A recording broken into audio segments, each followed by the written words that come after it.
secara wajar dan transparan. Disusun oleh Raisya Bella Destiana Puspaningrum, kelas 11 Bisnis Retail 2. Sebelumnya, apa sih laba itu? Laba atau profit adalah sebuah selisih positif antara pendapatan dan biaya dalam suatu periode akuntansi tertentu.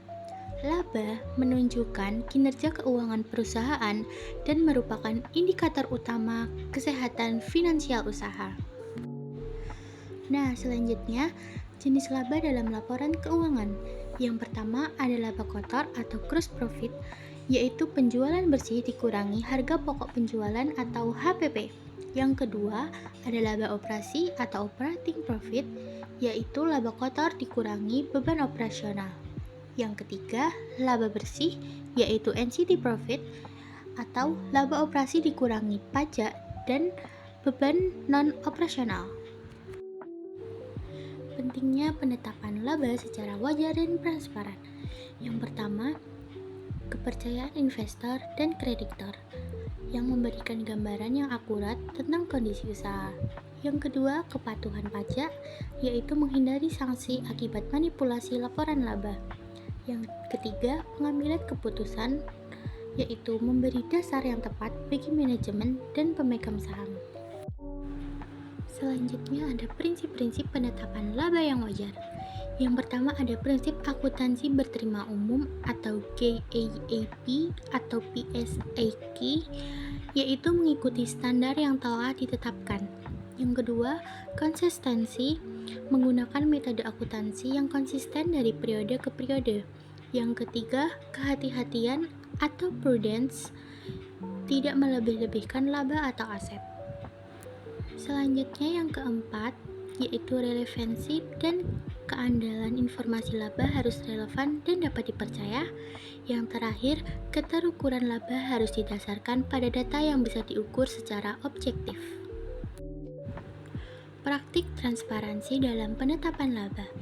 Yang pertama, menyusun laporan keuangan secara terbuka, termasuk catatan atas laporan keuangan dan audit internal dan eksternal, memastikan tidak ada penyimpangan atau manipulasi. Yang kedua, pengungkapan lengkap, termasuk pengungkapan potensi kewajiban, cadangan kerugian, dan kebijakan akuntansi. Yang ketiga, pelaporan pajak yang jujur. Laba kena pajak dihitung berdasarkan ketentuan perpajakan, bukan dimanipulasi untuk menghindari pajak. Penyebab ketidakwajaran dalam penetapan laba.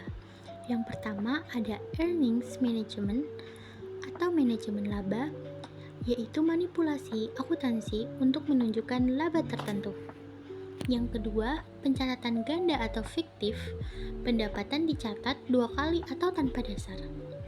Yang ketiga, pembebanan biaya secara tidak tepat, yaitu menunda pencatatan beban untuk memperbesar laba dan tidak mengakui cadangan kerugian sehingga laba terlihat lebih tinggi dari sebenarnya.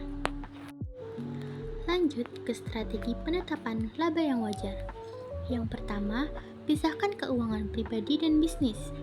Hindari pencampuran pengeluaran. Yang kedua, gunakan sistem akuntansi yang andal seperti software akuntansi modern. Yang ketiga, dokumentasi lengkap, yaitu simpan semua bukti transaksi sebagai dasar pembukuan. Strategi penetapan laba yang wajar.